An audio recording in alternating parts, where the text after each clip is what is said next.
Biza weCreative mfoka amakhathula phansi kumandla waselusikisiki. Abantu kufanele bazi ba elusikisiki idolophi akusospaza ekomkhulu lamampondo le eqawukeni. Okay, asikhola lapho ke sigalo swahuqa ngaliqatsha masamkele kakuhle golphake umhlonishwa ubaba uMavula. Bamavula masikubulise sikwamkele enqubeni kwizilo mzansi FM. Sibingelele mfoka Mthwesi, sibingelele nabalaleli ngalesikhathi. Nkosi kakhulu ukuhlala kuluvuyo ba kuyinxalenye yenqubo siyabulala kakhulu hlala sifunda lukhulu kakhulukazi koluhlelo olu sithi umxholo nengcambu zesintu. Mhlambi nje before siyambe kakhulu umkhulu umzuzu nje yi1 ngoba uyazi ba usuku nosuku sisuke siba nomphulaphuli ofikayo othi tyeni hayi ndiyahlala ngoba naku ngathi kuyahlaleka kusho kuhlaleke nyani. Masithi umxholo nengcambu zesintu suke sethu kuthini abasingene kumxholo ke owanamhlanje umxholo ngenhlanhla izulu lomzansi sisiteshi esivumela zonke izilimi so ngingayichaza nangesisuthu mangifuna nangesingisi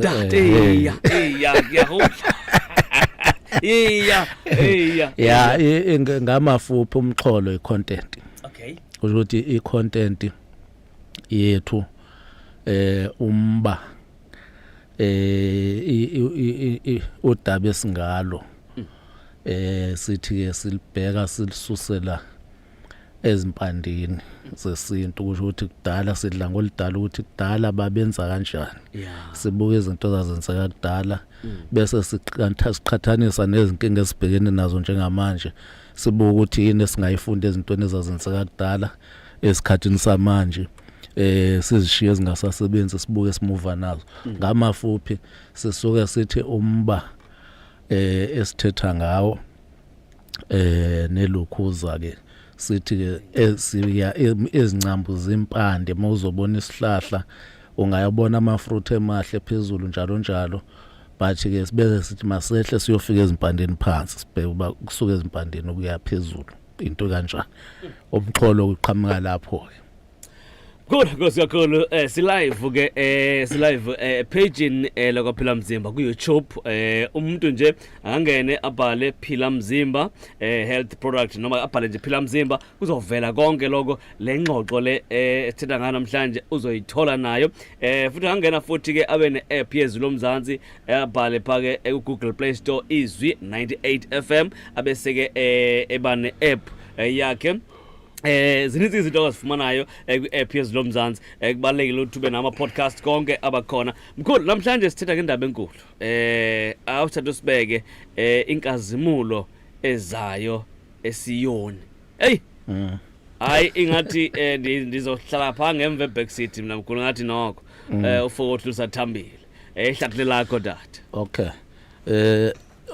Okokuqala mhlambe kufanele siqale sichaze. Okay. Because omunye umuntu ucabanga ukuthi masithe Siyoni ucabanga ukuthi ngikhuluma ngamasonto amaZayoni. Yeah. Kanti mina ngiyibuka ngokwe original text. Mawuthi inkazimulo ezasiqale la ekuthenini igama nje elithi Zayoni liqhamukapi. Igama elithi Zayoni intaba elocatwe isekhona namanje ukuthi ayikhona ngalezo zikhathi namanje sekhona ingase Jerusalem ise Israel Mount Zion ileyo ntaba ke kukhulunywa ngayo ukuthi kusho ukuthi kwakuprofeta umprofeti uIsaiah ngaleso sikhathi eprofeta makuthiwa ke inkazimulo ezayo Siyoni. Yeah, but ukuze si understand kahle ngicabanga ukuthi uIsaiah chapter 60 iwona okwazi ukusinikeza isithombe siphelele sokuthi yayi kwakuyini lenkazimulo kwakuqhamuka because njengoba bengisho ukuthi ipurpose yohlelo lethu ukuthi sikwazi ukumane sihlehla sibuke emuva ngoba ihistory hlezi balekile. Once uhambo yaphambili uqhubeka uyaphambili ubungazazi ukuthi usuka kuphi usuke sowulahlekile already. Yeah. So ke ngizocela ke umfundi asifundele uIsaiah chapter 6 ukuze kungabe ngathi kusho mina. All right. Asivele siye kuyo ngqo Isaiah awuphinda mkhulu. Isaiah chapter 60 iBhayibheli leli So ngikhuluma. senenza nomuntu ekhaya angalikhipha lakhe. Yes, ngoba libhalwe kanjalo na ke. Yes, angalikhipha lakhe. Yeah. Isaiah chapter 60 kusuka ku verse 1. Isaiah chapter 60 verse 1. Vuka ukhanye ngokuba ukukhanya kwakho sekufikile. Inkazimulo kaJehova iphumela phezulu kwakho. Vuka ukhanye ngoba ukukhanya kwaJehova sekufikile. Ileyo nkazimulo ekukhulunywa ngayo ukuthi khumbula ngelesikhathi eprofeta ngaso uIsaiah. Kungesikhathi abantwana bakaIsrayeli bewuyile becindezelwa. So uthi ke vuka ukhanye ngoba ukukhanya kwakho sekufikile. Ithini qhubeka.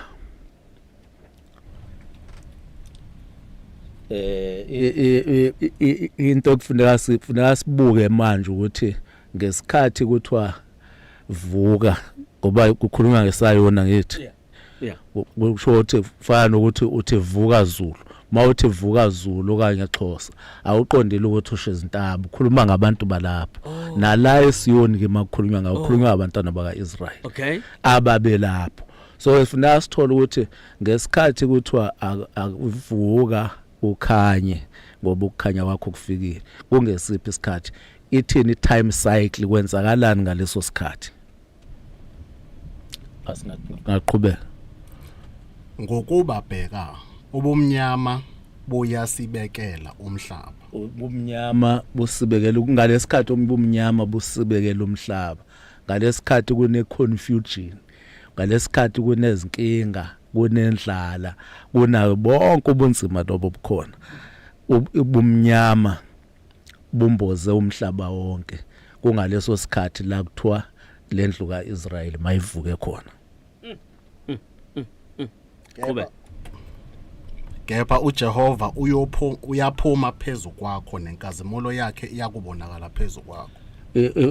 Inkazimulo awuphinde khona indawo engicabanga ukuthi uyijombile ngoba ngifuna izwakale kahle. Lapha ebumnyameni ithi kufunda lapha ukuthi ibumnyama buyothina umhlaba buyosibekela umhlaba nesigayegaye esingesini ithi gross darkness kuleyo ndawo le kusho ukuthi ubumnyama lobu obunzima la umuntu efana uyabo impumputhe mayimpumputhe ebumnyameni ithi vele ingaboni kuphinde kube bunyama kushiwo ngalobo umnyama lobo obunzima kakhulu lobo engicabanga ukuthi lobo masikhuluma ngecontext yase South Africa ilobu esikubona njengamanje but lapha ke khuluma ngomhlaba wonke ukuthi khumbula uIsrael wayevele kufanele abe light ezizweni zomhlaba zonke ngakho ke manje kuthiwa ngelesa sikhathi seconfusion sobunzima sobumnyama kukhona zonke lezi zinto isikhathi sokuthi avuke ngoba ukukhanya kwakhe sekufikile qhubeka. Yeah, ngicabanga ukuthi lokho ilebe sifuna ukuyibamba lapha kuIsaiah. Then ufuna sibuke incwadi kaDaniel. Daniel 2 verse 44. Weyivela na umproblem sekhaya Daniel 2 verse 44. Siqhubeke sibheke phambili sivubake mhlambi ngabe ithini nawe kubalekile ukuthi masithetha ngaba ivulwa ngapha kuba into eyi1 le akekho umuntu othi elam ikhona nakwelakho iBhayibheli kuphela awuyazi ukuthi ikhona ingxaki lapho kufuneka wazi yonke into uba ikhona nakwelakho umphulaphula ekhaya. Right asambe mhlambi ke sisaya kuyo nje siyayithola all right. Asa. Daniel 2 verse 44. Yebo.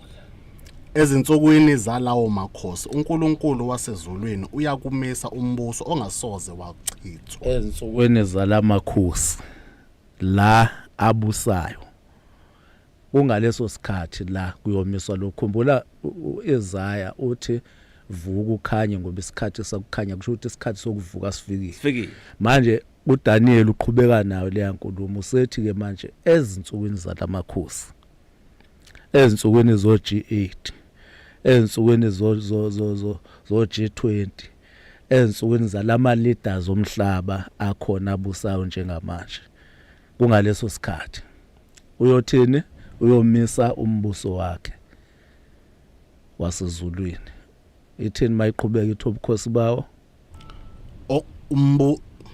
uNkulunkulu wasezulwini yakumisa umbuso ongasoze wachithwa nobukhosi bawo bungayokhishelwa kwabanye abantu ubukhosi bawo busayi kunikezwe ezinye izizwe and ngeke uphinde uchitheke khumbula lemibuso yonke uNkulunkulu wayinikeza lezizwe ngenxa yontukuthelo owayinayo ngesizwe sakhe lasuke sonile abesethi for 400 years ngizokunikeza umgqilazo zokugqilaza but after 400 years ngizothumela umuntu azonikhulula so uma uzobuka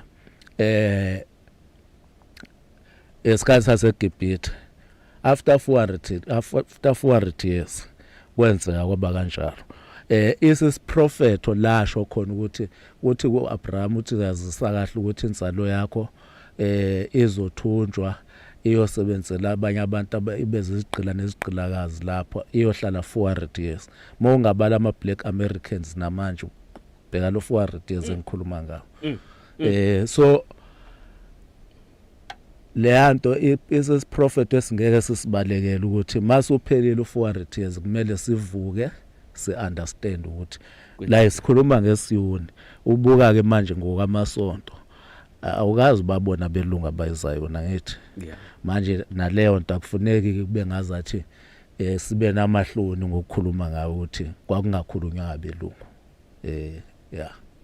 right siqhubeke singaqhubeka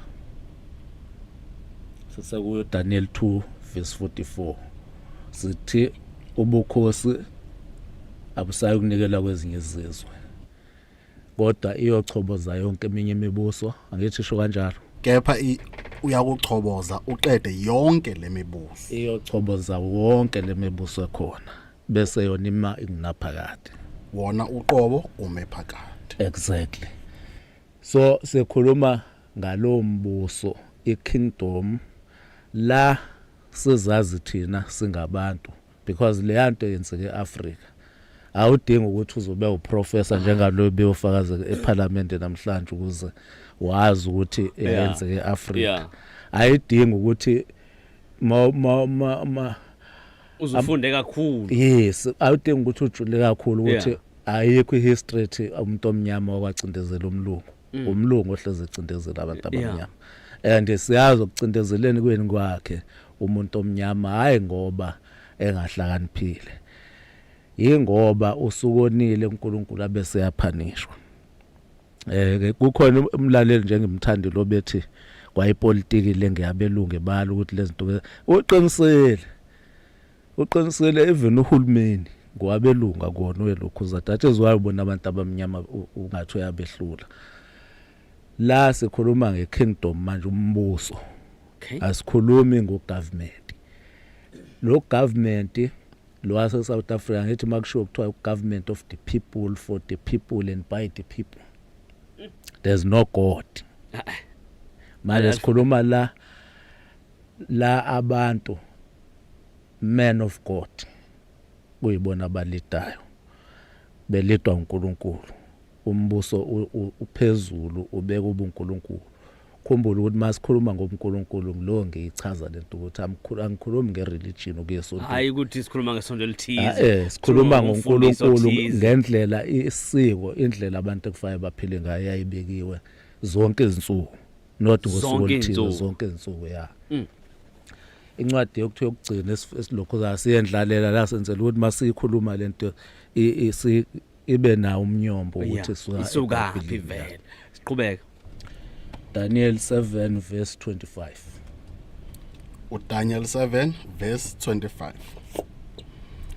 iyakukhuluma amazwi ngophezulu konke ikhathaze abangcwele ngophezulu konke kwelesingesi ithi it shall speak great words against the most high khumbula makuthiwa the most high God kukhona abanye abakhona lo ngophezulu kakhulu uyokhuluma kabi abese phinde edukisa nabantu bakhe. Ngasiqhubeka. Iyakukhohlosa ukuguqula izikhathi nomthetho. Iyo inhloso yokuqala mayefuna ukushintsha indlela kaNkuluNkulu uzoshintsha isikhathi nemithetho. Usishintsha kanjani isikhathi? Athi usuqala midnight silele. Kanti uNkulunkulu uthe liqala makushona ilanga. Ashintshe imithetho eyokuthi mina nawe singamshiya umuntu wesifazane eceleni sizitshela ukuthi singajola nawe sizale izingane kuyinto engeke izenze. Ashintshe imithetho eminingi kaNkulunkulu owayebekile kungenele imithetho kaSathane lekuyiyona esebenzayo. So iveza leyo mapoint omabili ukuthi uzoshintsha izikhathi ashintshe nemithetho. Yeah. Siqhubeke. Bayokukhashelwa esandleni sayo kuze kube isikhathi nezikhathi nengxenye yesikhathi. Abantu bayonikelwa esandleni sayo kuze kube izikhathi nezikhathi nenxamene ngibone time frame.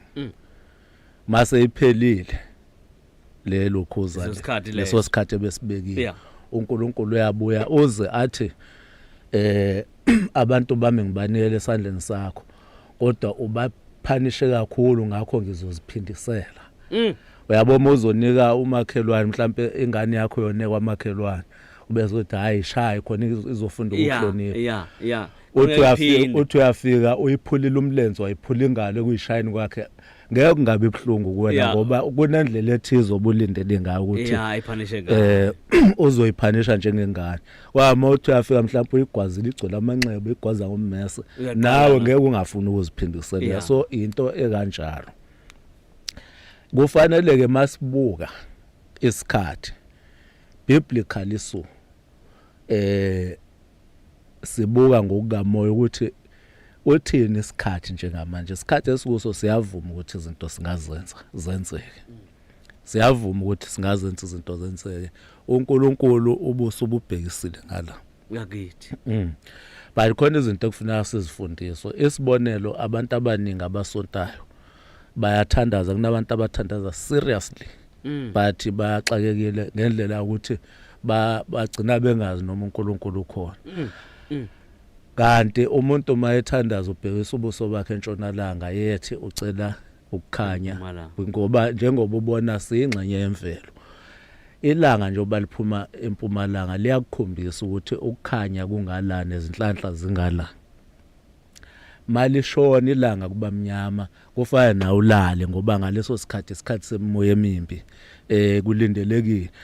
But umlungu uyaqala ngenkukhu umlungu lento okukhanyisa kuthiwa abantu bangena night shift. Waqala ngenkukhu inkukhu ezayela amaqanda emini ebusuku ezalile. Avela abeka iglobe ekhanyayo strong kube ngathi kusemini inkukhu iqhubeka ezayela amaqanda. Njengoba nabantu manje kwenziwa kanjalo.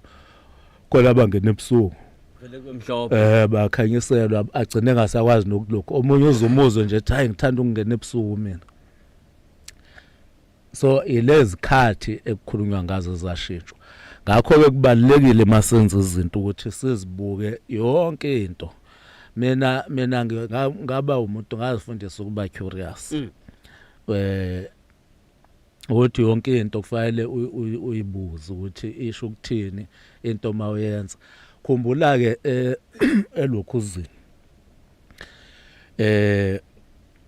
ngoSamuel uNkulunkulu mayethandaza ulokhuza inkosi uSolomon inikele ithempeli kuNkulunkulu. uNkulunkulu uthi amehlo wami nendlebe zami ziyoba la. Usho kulentaba lengikhomba isiyo. Kusho ukuthi mawuthandaza ubheke khona kulentaba. Lentaba ikuphi? Isempumalanga. La ngisho khona ukuthi imthandazo yethu ukubalekile ukuthi sibheke sempumalanga la ukukhanya lokhuza khona kuqala khona. Okwesibili ziningi izinto ekufanele sizibuke esizenzile. Ake ngithi naku umthwesi uyazi ukuthi mhlawumbe umuntu wakho wesifazane wakwathi akakhipha isisu. Naqhubeka nempilo nangenza lutho. umthandazo uzokwazini ukuyixazulula leyo nto. Hey. So kufanele sibuke masibuka ngoba ngithi isizini yavuma ukuthi zonke izinto esifuna zenzeke zizokwenzeka. Yonke into esiyidinga uNkulunkulu izokwenzeka ngoba isizini esikuyona njengamanje u400 years uphelile. That is why ubona kuthiwa sisezinsukwini zokugcina. Baloko beqhamuka nento ezithile abantu ezithile. Uphelile u400 years. Even if ungabala nje sibale ngokwala eSouth Africa. U1652 lokukhulunywa ngaye ukuza manje ubala u400 years.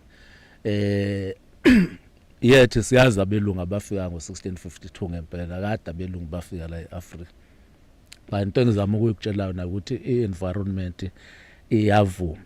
But kumele wambuzo uNkulunkulu awubuza kuKhayini.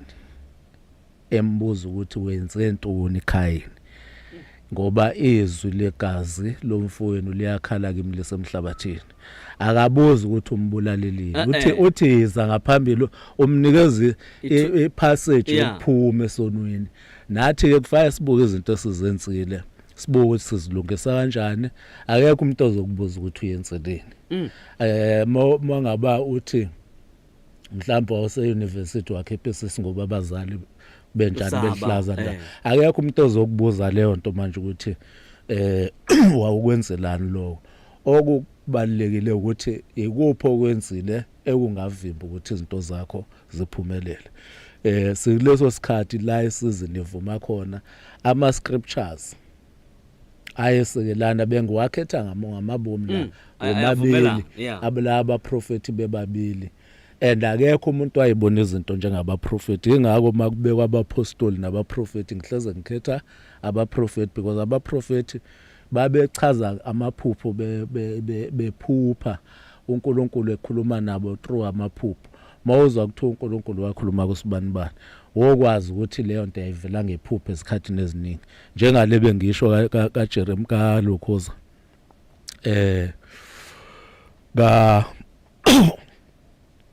nale gama libaleka Abraham mayetshelwa kuthiwa uzoba ubaba wezizwe eziningi etshela ukuthi insalo yakhe kuhamba ithunje 400 years kwakushiwo ephupheni.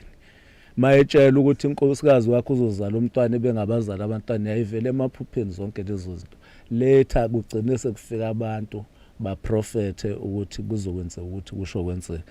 So ke ispirituality njengamanje sizama ukuthi abantu bakwazi ukuhlukanisa ukuthi ngokomoya nobungasonta asisho ukuthi abantu mabaye ukusonta kodwa kubalekile ukuthi behlukanisa abantu ukuthi khona lento kamoya ehambisana nemvelo engekho lokhuzeni engakhulumi ngenkolo ukuthi kufanele kuyosonta kuphi usonte la because mina njenganami ngiworried ngendaba yamasonto ukuthi amasonto adivide labantu kakhulu. Because once uthi unamasonto angaphezulu kwa2000 eSouth Africa we are simply saying ukuthi abantu ba divide ka u2000 kunama ideologies are more than 2000 manje ke asikwazi kuba nama concept amaningi kangaka ngoNkulunkulu oyedwa. Kucacile ukuthi baningi uNkulunkulu esikhuluma ngabo lapha but la sikhuluma ngoNkulunkulu wemvelo that is why bethi ophakeme uNkulunkulu ophakeme kakhulu. Lo nkulunkulu wesikhuluma ngaye yilo ongenankinga nezihlahla ukuthi mangigeza ngebhubhubhu ngoba udalwe uyena mangenza lezi zinto zelukhuza zesintu ngizidalwe uyena then ezingafuneki lezi ezimbi njengokuthi nje mangisuka ngikushaya ngesibhobo njalo yabo manje sekuyinkinga mangaba ngenza kanjalo.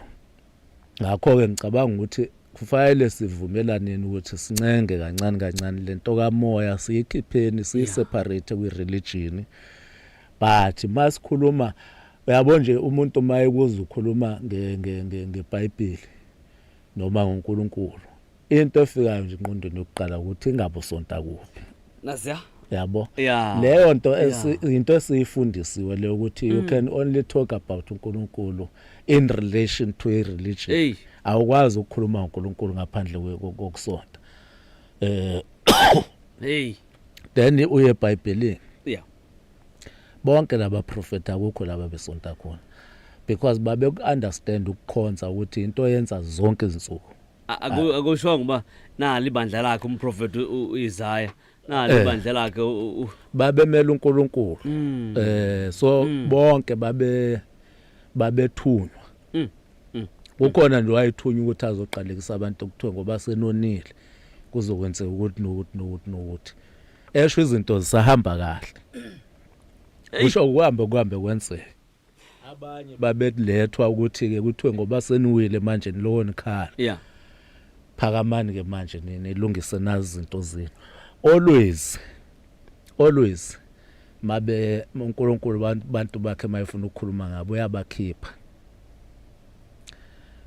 njoba ngihlala ngisho nala uthi umuntu omnyama uyoba right mhla wanikwa ithuba lokuthi akabe yedwa aphume kulezinye izinhlanga zingabikho ngoba kusafuneka afunde ukuzihlonipha yena as long as umuntu omnyama engakazihloniphi yena alukho olunye uhlango luyomhlonipha funeka athole ithuba lokufunda ukuzihlonipha yena ngoba uyabona osopolitiki yonke lezi zinto zibona kuma commission bani isign yokuthi abantu abamnyama bazihloniphe kanjani awukwazi ukungitshela ukuthi kuzothiwa kunemali e2 billion corruption esasibhedlela yenziwe umuntu omnyama esibhedleleni nasaselokishini labantu abamnyama kwaze kwathola ukuthi abantu abamnyama badinga ngisho imbhede basawunampede balala phansi yesayini yokungazihloniphi umuntu omnyama le so ke siyayidinga lento ukuthi singabantu abamnyama sibe nezinto imbizo zethu la sikwazi ukuxoxa khona sifunda ukuzihlonipha then amandla ethu azobuya kanjalo nezinye izizwe zizohlonipha kanjalo Qube igama la Talk kakhulu sithi ke Mzansi Talks kwezilo Mzansi olifumana kakhulu phaka frequency ku 98.0 silapha ke ngelixesha ke kumngeni road kaMentshisi apho ke sikuneza sikhona usasazo luza kwenqo ngapho ngasekhaya sithi umxholo nencambu zesintu kusikwesosigaba apho mkhulu asiqhubeleke okay so ngebuka ke manje masibuka njengoba iBhayibheli ngoba ngensela ukuthi ungathi hayi lezi zinto ngeke ngizenze ngoba uNkulunkulu akazifuni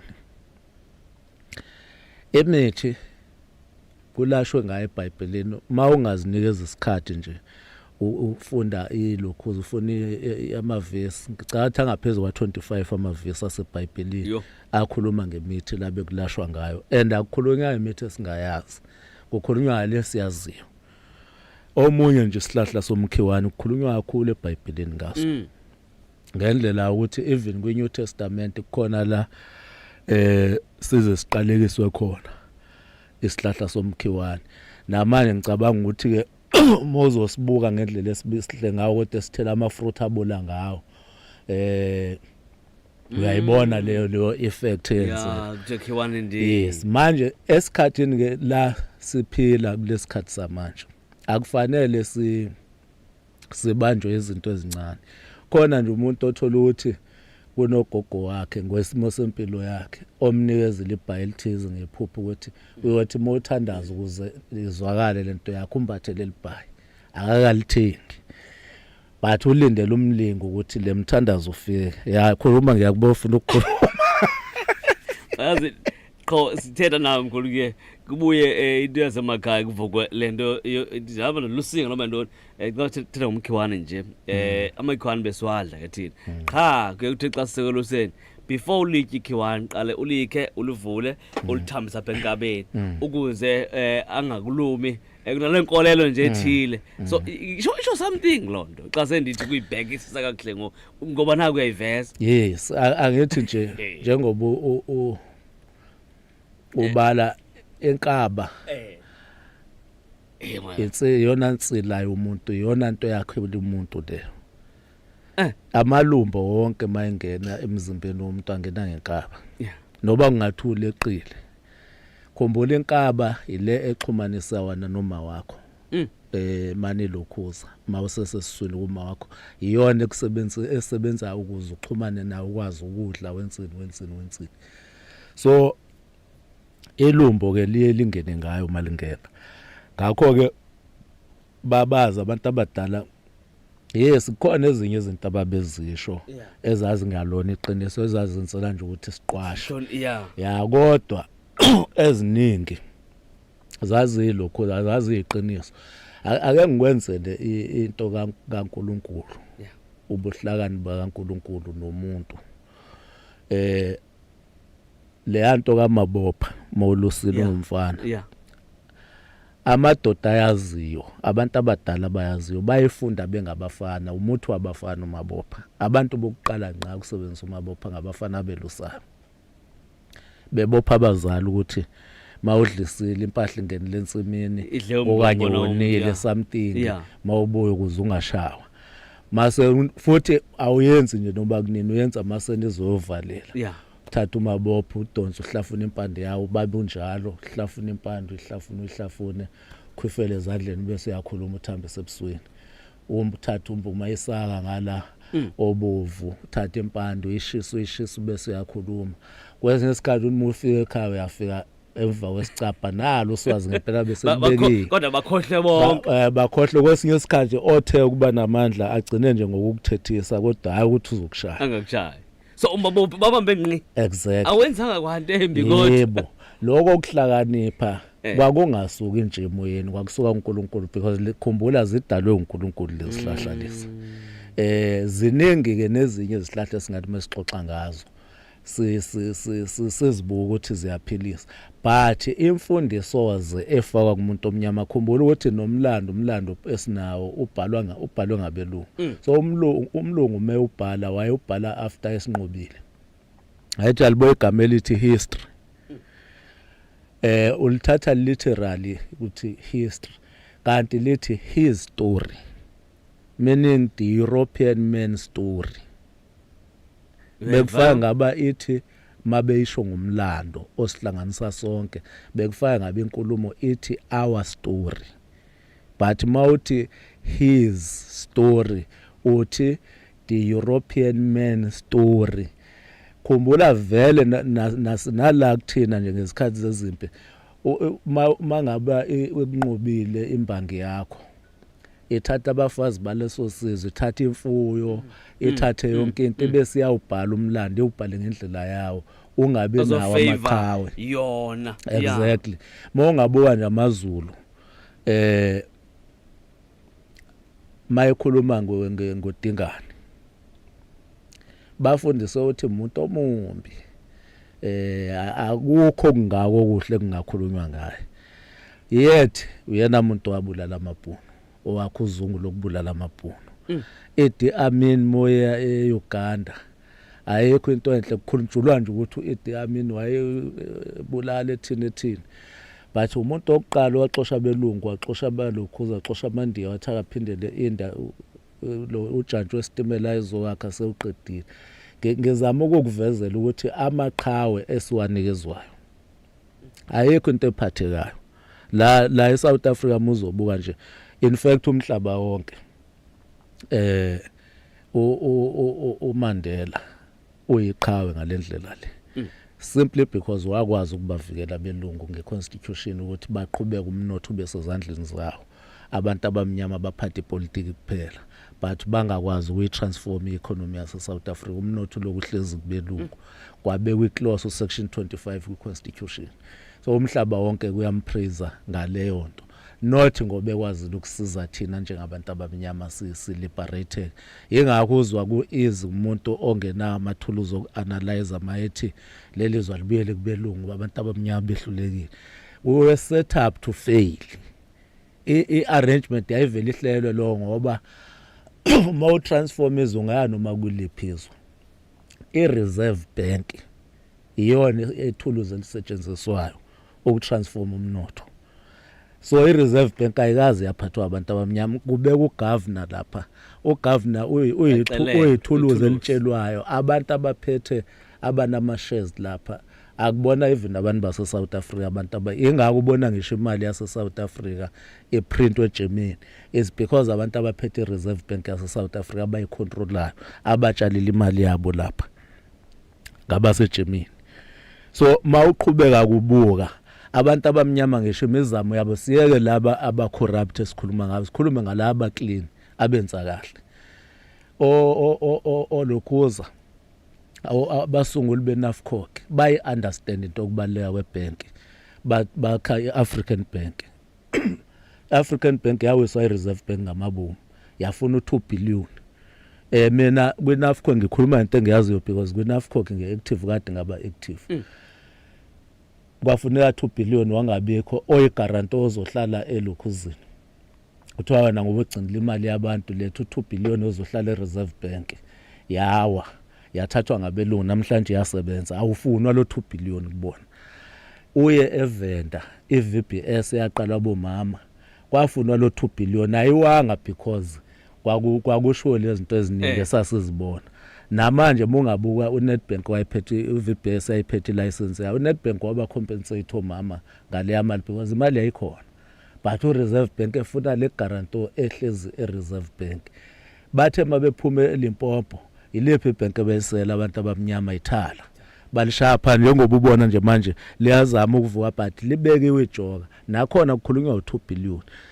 Mawungakwazi ke ukuphatha amathuluzi okuhlaziya zonke lezo zinto understand ukuthi abantu abamnyama babhekene nani. That is why ngithi siyadinga ukuthola ithuba lokufunda ukuzihlonipha sisodwa because as long as siphakathi kwabantu olukhuza kwabelungu nani kuyohleze sinalento ukuthi sikholelwa ukuthi umlungu angenza kangcono umuntu omnyama ngeke enze kangcono. Abanye kumanje bathi South Africa ibuyiselwe kubelungu. Ibaphi la ubelungu bezobuyiselwa kubona ngoba isezandleni zabelungu kumanje. Abanye bakhona nayi GNU. Bakhona ama department. Nayi GNU. Kade behlangene bonke besemhlanganweni ofihlekile ukuthi bayo consolidate iGNU ukuthi komasipala ezikhethweni lomasipala oluzayo bazosebenzisana kanjani ukuqinisekisa ukuthi lo mbuso wabo uyaqhubeka. iGNU iphetha belungu abangamangisi iphetha belungu abangama-Afrikaner. Ayikho inhlangano yabelungu engekho lapha. So angazi ukuthi ibaphi labesisathi kufuneka abanikwe because bavele baliphethe kumali. Awukho futhi umehluko. Let's be honest. Lesibuke before iGNU bese sibuka manje ukuthi mungakanani umehluko khona ezimpilweni zabantu ukuphucuka kwezimpilo zabantu bakhona eGNU.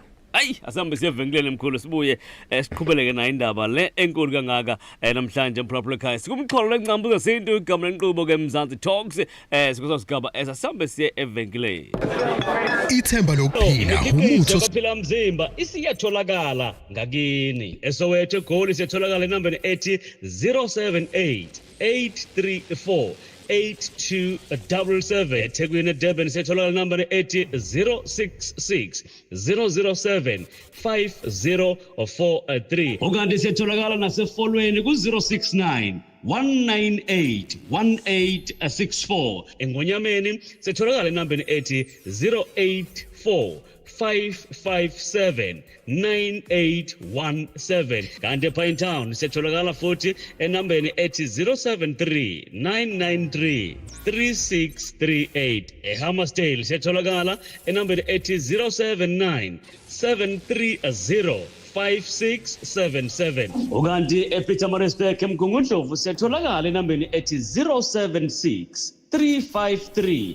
5597 eGreytown 079 068 3788 eStenga setholakala enambeni ethi 078 359 0571 abakaphila mzimba bakhona ngazo zonke izikhathi nsuku zonke kuyizwi loMzansi FM.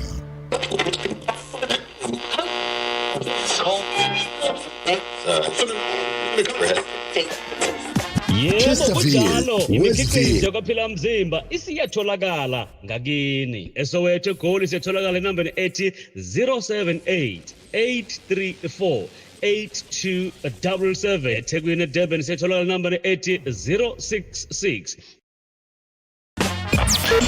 Siyaphulaphula guys, siyaphulaphula inqubo yakhe egama layo Chocolate Gold City Mzansi Talks.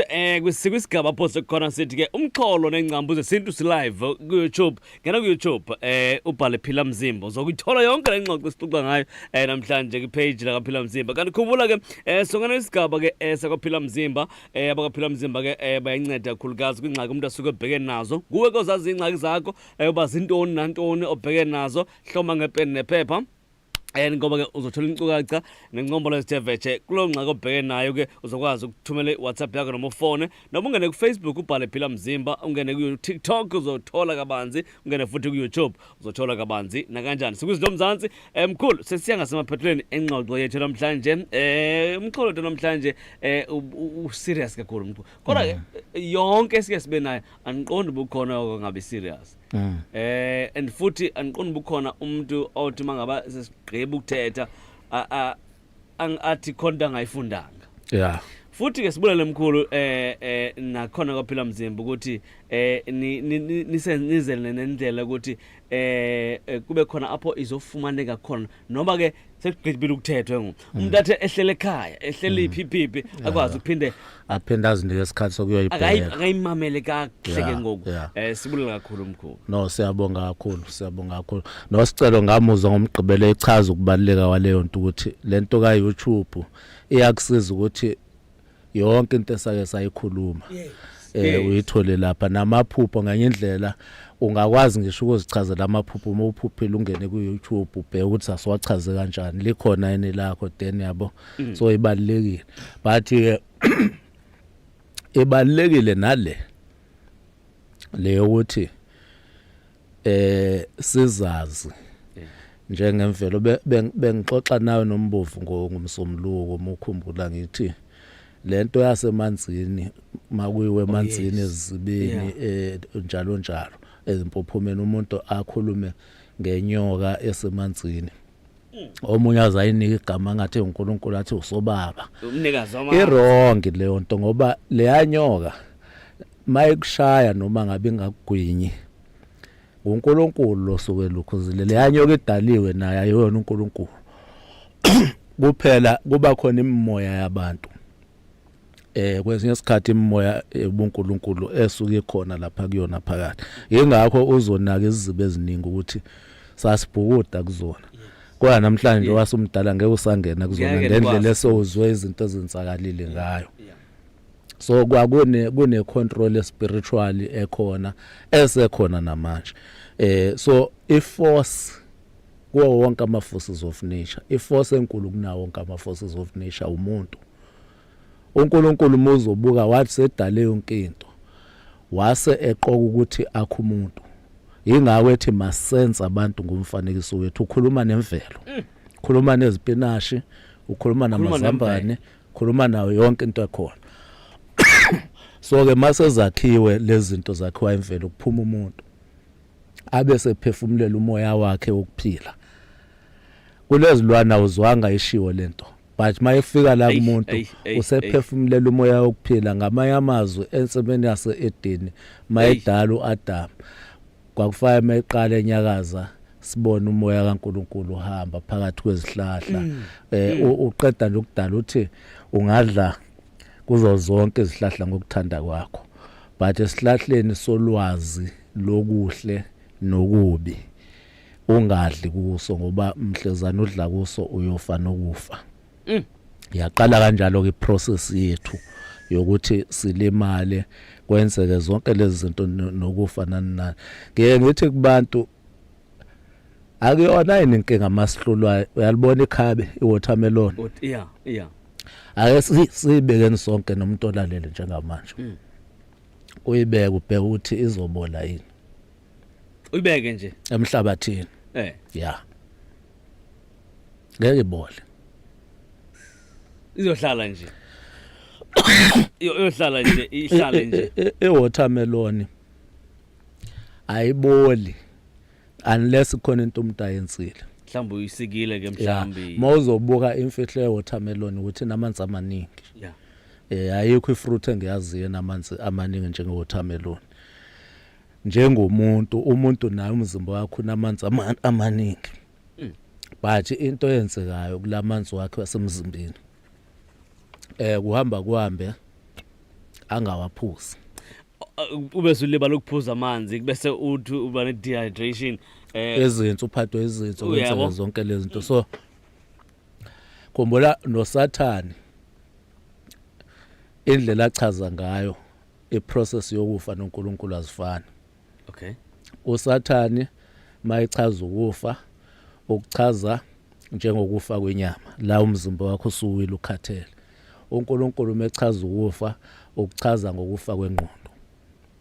So umuntu uzothi ke uNkulunkulu mayethi kuAdam noEva ethi ningadli kulesihlahla yeah nizofa nokufa badla angezange bafe baqhubeka bazala abantwana but ubabona ngezinto ababezenza ukuthi babe sebefile bebhenca amahlamvu bebona ihlazo besenza yonke into mayiboya uNkulunkulu akasho ukuthi udlile iapula noma udlile uthi ukuqala ngokuthi ukuphi yambo ukuthi akamboni kusho ukuthi sekukhona ukulahlekana noNkulunkulu naye.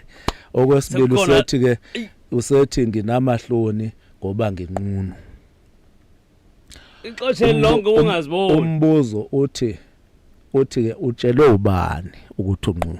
Akasho ukuthi udle kulela aphula yini wasuzibona uthi utshelwe ubani. Ngamanye amazwi kukhona umuntu obuxoxisana naye. Ukhona. So mawuzobuka iengagement yenyoka noEva yahamba engakho Adam yahamba kwaze kwatholakala ingane. Ingawubona ingane yokuqala because inyoka wakuumuntu but Akuthi inyoka snake like lehubuluza phansi. Inyoka wakuumuntu ongaqondile owayengenawo lo moya kwakufundiswa ngawo ngoba khumbula ukuthi leyanto iveza abantwana bebabili benemimoya engafani. Omdala uKhayini enenhliziyo embi nomona uAbela esenza kahle. uAbela unomoya kaLukhuza kaAdam obuNkulunkulu. Ngala uKhayini unomoya wenyoka ngoba nangesikhathi sekuthiwa wenze ntoni waphika waqhubeka wathi akaLukhuza akenza ngalutho. Awucabanga umuntu ophika eyazi ukuba iyenzile. Le kuhlukana kwale moya kwasuka lapho ukuze kuzofika manje. So mangivala ke uzothi umuntu no eLukhuza iBhayibheli niyalintshontsha ngelabelungu. Ayikho leyo nto. I-content iBhayibheli ilezi mfundiso zethu. Angeke ungitshele nje ukuthi safundiswa umuntu ukuthi umuntu wesimame mangabe esensukwini zakhe akaphiki. Yesiko lethu lelo. Ukushisa impepho ngeke ungitshele safundiswa. Lingafika kwiBhayibheli.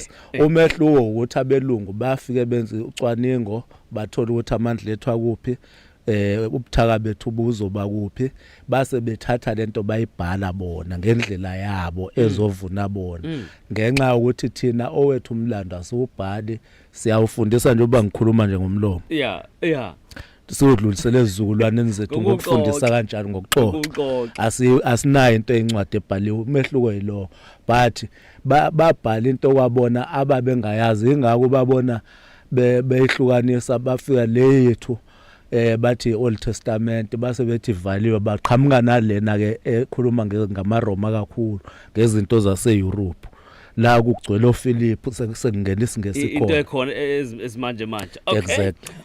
Alright mkhulu masivale khona apho dada sebula kakhulu xesha liqeshile ngeke mkhulu bafana nevele ndikunike nje uvele ungene kuzo eza kwaphila mzimba ndiyazi into obana ke kuninzi kakhulu nana ukuthi usuku lwasemanzini babecelile abantu yaphuma idate avele size kuwe mkhulu. Okay siyabonga masikhuluma uphila mzimba sikhuluma isikhungo sokwelapha amakhambi esintu neziwasho njengobusho empophomeni siyaphinda umhla ka6 elwandle eMpophomeni no siphinde eMpophomeni. Okay yes eMpophomeni 6 December ngolwezine njalo ngolwezine nangomgqibelo siyesivula ithuba lokuthi abantu abahlushwa amaphupha athize abangazi ukuthi asho ukuthini abantu abafuna ukwenza ukugcina amasiko athize esintu badinga ukululeka ukuthi enziwa kanjani nabanye abasebenzisa izinto zakaphila mzimba abasuke befuna ukuchazeleka ngezinto ezithize. Yeah khumbula ngezinye izinsuku bahleze befica uvusi lapha. Yes So ngalolu suku suke kuyithuba lokuthi sixoxe nabo sibonana sivula ke lelo thuba njalo ngolwezine nango wena ngemgqibelo. Kodwa ukuvula siyavula zonke izinsuku kusukela ekseni ngo8 kuze kushaya 5 ntambama. Sitholakala emarket la sitholakala khona ibhilidi lingaphesheya kwerenke yamabhasi. Unyuka ama steps ensimbi aseceleni kaJwayelani first floor.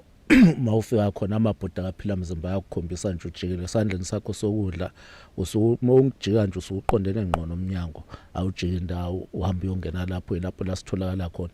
Kwaphila mzimba ke sinekhombo kamaqaqa kubantu abanenkinga ezichitho namathunzi mawuthi nje izinto zakho zemnyama zilunge ikhombo kamaqaqa ikhombo yakho. Sinekhombo yewozawoza sisanda kuyithula entsha ephethe nje lesiwashe somaqaqa bese iphethe into ongathi muyibuka noma uyinuka ukuthi iperfume kanti isisimonyo sokuthi ngisho ungangena eoffice elikhazikhazi kanjani uyisebenzisile wonke umuntu nje uzizola iperfume. Uthi uthandeke nje wakuthiwa iwozawoza nje idonsa zonke izinto ezinhle ofuna ukuthi zize kuwena ngoba ngesikhathi uyigcoba la ezandleni uyayikhulumisa ukuthi ufuna kwenzakalini. Sibe nezintelezi kubantu abachelayo sinezimbiza namhlanje nje kade si introduce imbiza entsha. Imbiza kashukela kade abantu beyifuna ekashukela nje kuphela. Umphetho ushukela umuntu onoshukela khumbula ushukela ngesinye sezifo njengamanje ezithathwa ngokuthi zi-chronic kusho zizifo ezingelaphili. So umuntu ozosebenzisa imbiza kashukela kufana nomuntu osuke efuna ukukhuphula amasosha omzimba mayethu ufuna imbiza yethu siyamtshela umuntu mawudla ama-ARVs qhubeka uwadle mawudla amaphilisi kashukela qhubeka uwadle asifuni umuntu ozoyeka amaphilisi athi uzofocus lapha because asina competition namaphilisi sizolekelela amaphilisi because umuthi lo usiza ukuthi amaphilisi noba ngaba anama side effect ajani ifike ikwazi ukuflasha yonke leyo lokuza leyo but zombili ziyalekelelana asoze satshela umuntu ukuthi ayeke amaphilisi mayedlale lokuza. Sina imbiza umhlume kubantu abaphathwa ngumhlume ama piles sinembiza edliso kubantu abanenkinga edliso sinozifo zonke sinembiza ukuchatha kubantu abanenkinga eqolo ukushisa kwezinyawo usontela kwemisipha ekhipha ke namahlengehlenge la ukuthi imizwa igcine moya indoda ungasakwazi nokuphendula umbuzo wasekamereni. Sinezwasho ezihlukahlukene imithi omsami ikhomba kavuladlozi miningi imithi khona ke neyesisha nje leyo ukuthi moya insizwa usemusha njengoba sinalo nebhandi nje izinsizwa nezidlala umgangela kade babefuna abantu ukuthi yabo. So sitholakala khona ke emarket njengoba ngishilo zonke izinsuku siyavula sinama branch ahlukahlukene kodwa sizoshiya inamba la eThekwini ukuze umuntu okude ke akwazi ukuthi mayefuna ukusizakala kwezinye izindawo athinte leyo namba leyo. Inamba ethi 066 066 007 007 50 50 43 066 007 50 43 ya ilapho la ilokho zakhona emfowami Mthwesi. Umuntu onalezi inkinga lezi sizibalayo akathintane nathi afike kaphila mzimba le namba yafoneleka iya WhatsApp and ngiyafisa abantu mabeyisebenzisa ukuthi ungangeni lokuthi hayi uvela ungene nje ubhala inkulumo ephelele noma wenza ivoice note ngoba abanye ugcina ekhala ngokuthi akanaki akaphendula khona mawuthi uyayilandela ufike nje ubhale hayi. Manje umuntu ophethe ifoni ngeke aphendule uhayi ayeke umuntu okhulumile inkulumo ephelele ngala. So ke ngiyafisa mongena nje noba ungangabingelela uvela ungene nje usho ukuthi nginako la ngifuna ukuchushiswa khona njalo njalo. So ke sitholakala ke emarket nje ubangishilo bhilidi lingaphesheya kwerenke yamabhasi kusasa nje sine appointment first floor. So kuhle nawe mawuba khona nje ngenxusa la kaphila mzimba ukuze ubone ukuthi lezi zinto sizisho zizo ngempela. Ngizobe ndikhona mkhulu 30 seconds nje ngifuna ukuchaza le ndaba ye stroke umuntu mhlamba onenkinga ushawe u stroke o mhlamba unjani ikhona into yakhona. Yes, stroke khona ofon le use Bay Bridge benikhona imini kaphila mzimba use Bay Bridge ungapha eBay Bridge ngicabanga semdeni khona apho makuthiwa Bay Bridge but ushawe stroke uthi akafuna ukuphindisela kodwa ufuna into ezomsiza ushaye kohlangothi kodwa emini ubangconywana ebusuku awuthakalala awuyichaze nje I-stroke mthwesi sihlukene kabili. Yeah. Kukhona i-stroke esidalwa ukuphatheka kabi kumuntu esiza ngenhliziyo. Ukuthi nje khona into emphethe kabi lokwecabanga then amahlwili abeseyoma ablock ama valve lapha elokhuzeni enhliziyweni bese ke shawa si-stroke kanjalo. Lo muntu noba angalokhuza angelashwa ngemithi but uyadinga ukululekwa ngengqondo. Ukwenza ukuthi le yanti ibimphethe kabi akwazi ukunderstand kunezinto ezingakuphatha kabi empilweni kodwa kungafanele uzifake ngoba ziba nomthelo omubi. Bese kuba khona le stroke esingena ngekhanda kumuntu ukuthi aqala aphathe likhanda la kuye kublock khona lemthambo yasekhanda. Mostly ke lesi stroke senziwa ngabantu. Kuphathe kube buhlungu ekhanda, ubumnyama emehlweni. Kusuke ngesikhathi kubhlungu la kusuke kublock imithambo la enhloko le ihamba isigazi. Bese ke kuya ngokuhlangothi ke eya ngakulona ibese ke iya lapho. Ngakho umuntu uyelapheka ngoba into yokuqala nje ukuthi umbhemiso ozoqonda ngqo lapho ufike unblock yonke le yamthambo igazi lihambe. Bese ke ethola ke manje into yokuchatha ezokhipha ngoba lento yenza umuntu angakwazi ukuhamba kusuke sekukhona imisimbane yakhekile. Khumbula i-stroke sishaya njengezulu. Yeah. So kukhona imisimbane ingqathani ngesixhosa. Mawubona ingqathani zembuzi kuba khona leyo misimbane esuke ihleli la ekuyiyona leyenza ukuthi angakwazi ukuhamba imisiphi sontana yes. So kufuneka achathwe ke manje kuphume lezo zinto. So ungaqala kumgcabe umqinise but siye lapha into engingafuna ukuthi siyenze ukuthi umuntu ona 20 years ephethe stroke because imthambo ngesikhathi ivalekile kuhamba isikhathi iyagcina idleke uthola ukuthi ayisekho nhlobo imthambo asifuneki asezwa kwanto ke futhi ke akufuneki sinikeze umuntu ithemba elingekho but i-stroke esisesisha ngakubekela inkomo silapheka kalula. Alright, ngoze mkhulu siyabonga kakhulu. Alright, ngibamavula ke lo besixoxana namhlanje kumxholo lengcawu zesintu siyabonga kakhulu igama khaya lethu Mthwesi Lomilobi elobisa radio yakho. Konke ubani uthi participate namhlanje hloleni siyabonga kakhulu. Sithi nje mazene uyithola lengxoxo le ekakhulukazi phake ku YouTube Phila Mzimba uzokwazi ukuyithola konke okusixoxa ngako. Enkosi kakhulu siyabonga. Masivala rhoqo sitsho sithi enkosi.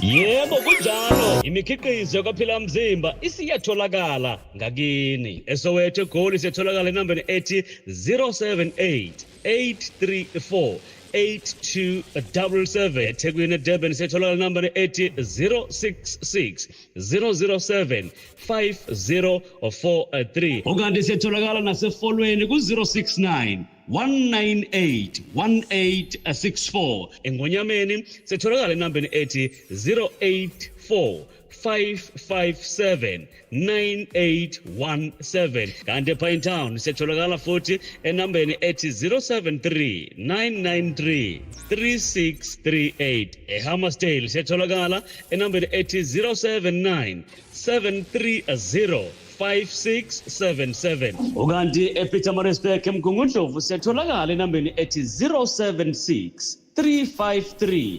5597 eGreytown 079 068 3788 eStenga siyatholakala enambeni ethi 078 359 0571 abakaPhila Mzimba bakhona ngazo zonke izikhathi